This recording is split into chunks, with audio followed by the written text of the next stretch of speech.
Hello दोस्तों, आइए हम जानते हैं म्यूचुअल ट्रांसफ़र प्रोसेस कैसे होता है इंडियन रेलवे में।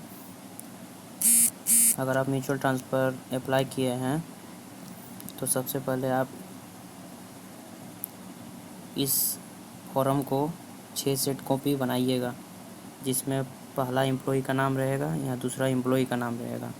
नाम भरिएगा, date of birth, educational qualification, ये सब वगैरह वगैरह भर कर यहाँ अपना पहला सिग्नेचर करा लीजिएगा, नीचे भी ऊपर भी, और दूसरा में भी ऊपर भी नीचे भी सिग्नेचर करा लीजिएगा यहाँ पर।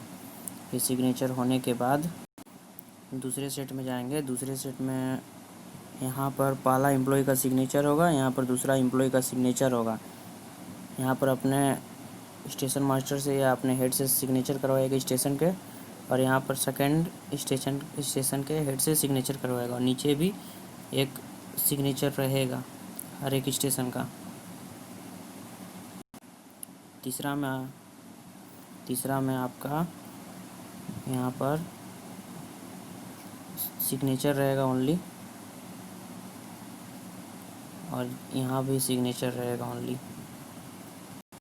चौथा पेज में भी यहाँ सिग्नेचर रहेगा, चौथा पेज में भी यहाँ सिग्नेचर रहेगा।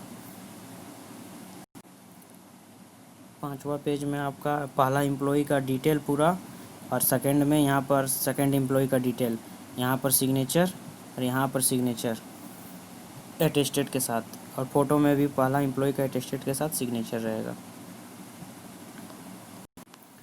छठा पेज में आपका यहाँ पर सेकंड एम्प्लॉय का स्टेशन से अटेस्टेड रहेगा, यहाँ पर भी अटेस्टेड रहेगा, यहाँ पर भी अटेस्टेड रहेगा, और सेकंड में सिक्स्थ में सेकंड एम्प्लॉय का पूरा डिटेल, नीचे में फर्स्ट एम्प्लॉय का पूरा डिटेल।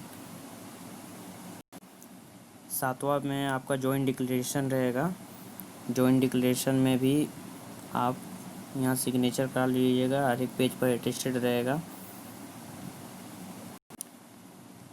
सातवां में आपका यहाँ पर आप एक लेटर लिखना पड़ेगा, जिसमें फॉरवर्ड कराना पड़ेगा अपने स्टेशन से।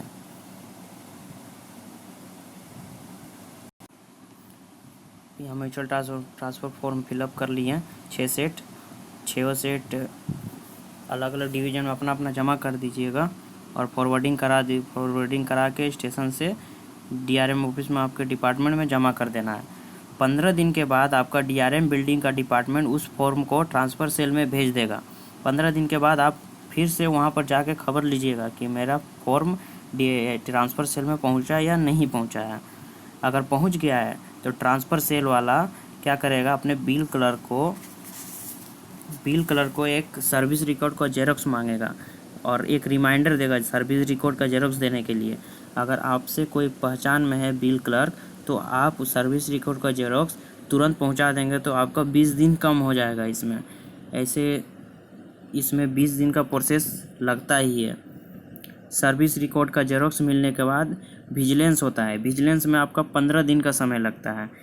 विजिलेंस में आपका देखा जाता है कि आप लोन कहीं लिए नहीं हैं, लोन वगैरह का चक्कर नहीं है, चार्जशीट वगैरह देखता है।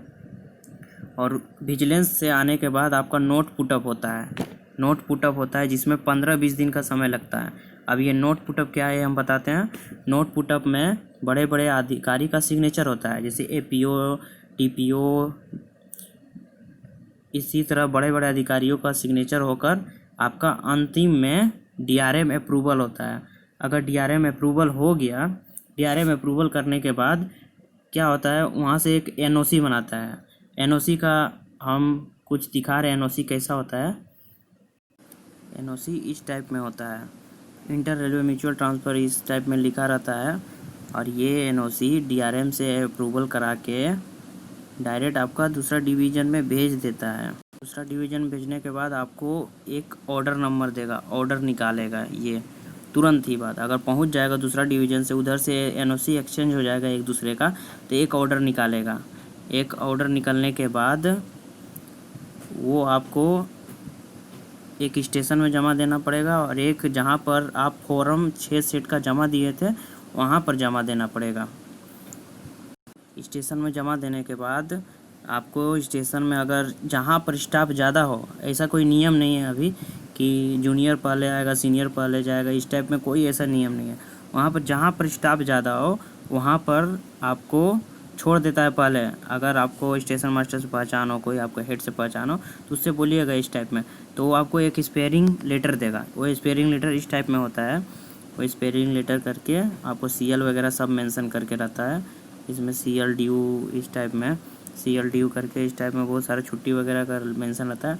वो इस लेटर को देगा और आपको स्पेयर कर देगा। स्पेयर करने के बाद आप उस लेटर को ले जाइएगा दूसरे डिवीज़न। अगर NOC पहुंचा देता है तो ट्रांसपोर्टेशन कलर को बोलिए ऑर्डर निकाल देगा।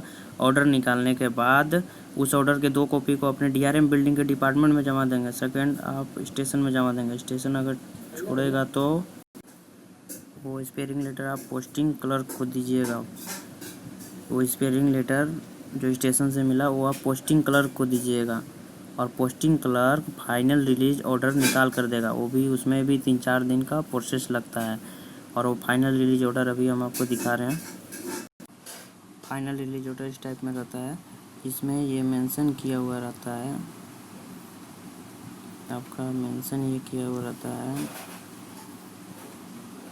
कि आपको LPC लेना है 15 दिन के अंदर। यानी LPC मेन होता है, जिससे आपको अगर अदर डिवीज़न में अगर जाएंगे तो उससे आपको पेमेंट बनेगा, वरना नहीं बनेगा। उस LPC 15 दिन में आ जाता है, इसे आप लेकर ही आइएगा तो ही ठीक रहेगा।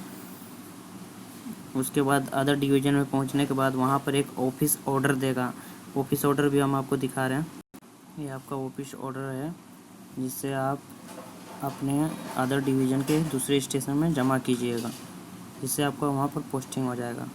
और भी ज़्यादा जानकारी के लिए हमें डिस्क्रिप्शन में लिखे इस नंबर पर कॉल करके पता कर सकते हैं। Thank you.